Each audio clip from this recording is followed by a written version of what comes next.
Good morning and welcome. It is Wednesday, the 29th day of March, 2017. My name is Derek. Welcome. Let's take a look at the markets. This video will have silver, Bitcoin, and take a look at a couple cryptocurrency charts as well, that being PIVX and BELA.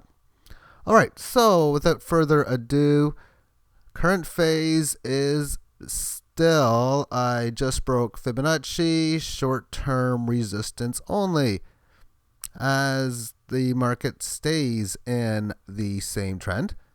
Usually,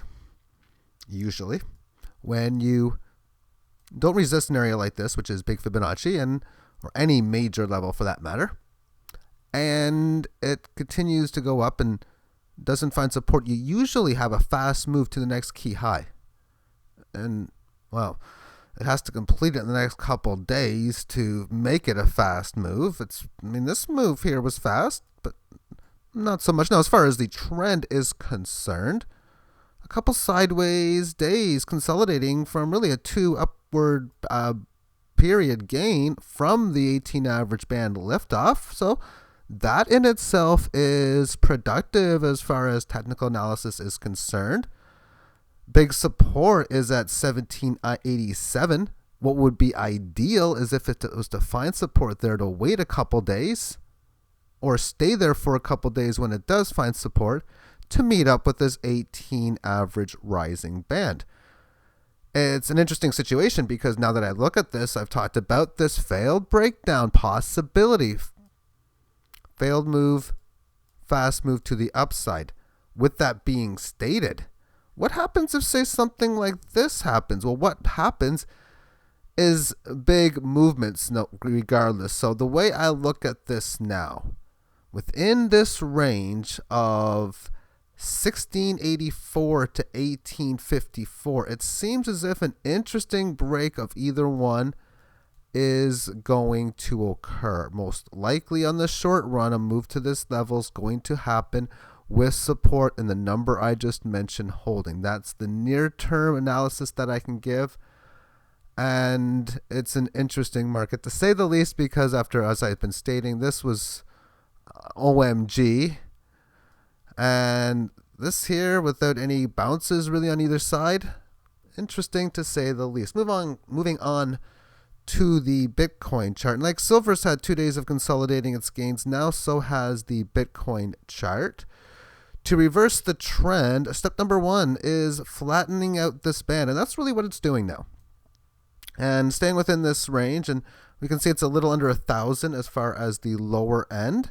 The upper end is up where the Fibonacci point is, upwards around 10 3/4, so 1070, 1080, and 1100 is where we'll match this high, but where a break from this band will come into play. But I'm looking for a clear break really above this area to give me the conviction as if this long downtrend and sideways range is looking to come to a completion and a resumption within the bull market, but not until then. A break out of this support band, 960, 950 area, that could be very dangerous for downwards momentum. And that will be that. Let's move on to cryptocurrencies. This is my trading over the last few weeks, 3 or so weeks, that I have been doing as far as my portfolio gains. And in the attempt of taking a small amount to a decent amount, this is 34%, or I started with 30%. I was already up a little over 4 when I started doing this. And it's been in a constant uptrend. And I can tell you right now, I'm unhappy with it, because I feel as if I've made a few mistakes, too many.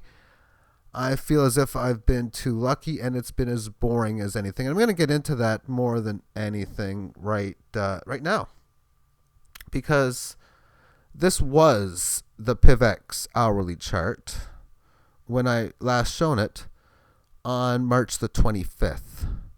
What I was saying, other than having these great bullish outcome possibility, was these spectacular moves, how volatility was so high, averaging 10% over the last 150 periods at that time. And, well, things have changed. Things have changed, to say the least. This is the updated chart. Volatility has been about nothing. So for the last few days now, this is a day and change right in here. It's been in this, I do not like this sideways consolidation, but you know what? The market's going to move as the markets are going to move. And, well, my strategy is, because when I see these large moves that occur, is to put a bunch of buy orders in like everywhere. Like dozens of them. And the same thing on the sell orders. So I've had to change this a little bit. That is because usually when these things break out, they break out fast. So this support level, I have reduced practically all my buy orders in here to minimal. Decent amount on this level. And then starting to go aggressive down towards here. Same is true on the upside, where I have removed many of these ones. A small amount at this upper end, but the majority of them now in towards this area, because there's a lot of people, I think, looking at this that are like seeing the same thing as I am. Oh, this is in a sideways correctionary range, however they name it. And they look at it the same as if this thing breaks down, you're going to get stops triggered, you're going to get people selling. And then on the opposite, true for the upside. So that's why I had to do that. I also sold just a little bit of it now. And I put the buy order down here just because I don't know what this is doing. I don't like uncertainty. And quite frankly, I'm uncertain how this range is going to move. But the frustrating thing is, I actually look forward to these kinds of moves in here. I really, really was. And I'm not getting them. I mean, I want moves in the hour where it goes up 7%, down 5%, up 15% the next hour, up another 7%, down 15%, down 8%. That's what I was looking for. And that's why I put a decent amount within this. So I've scaled back a little bit. But I still like the potential for this. So I'm going to not get out of it. And let's take a look at BELA now, which has been in an uptrend. And I've written in here, tough spot to buy or sell now for a question mark. Because for me it is. I mean, I can't really do much of either or right now. I'll still sell and try to buy back cheaper. But there is no reason right now for me to aggressively sell out of the position, because I couldn't handle selling here and then having it do what I think it's going to do, and that's go up there. Now, as far as buying right now, this thing is starting to become overextended from the band, but keyword is only starting. So I could make a case that, there's really not a bad strategy to buy here to play up here.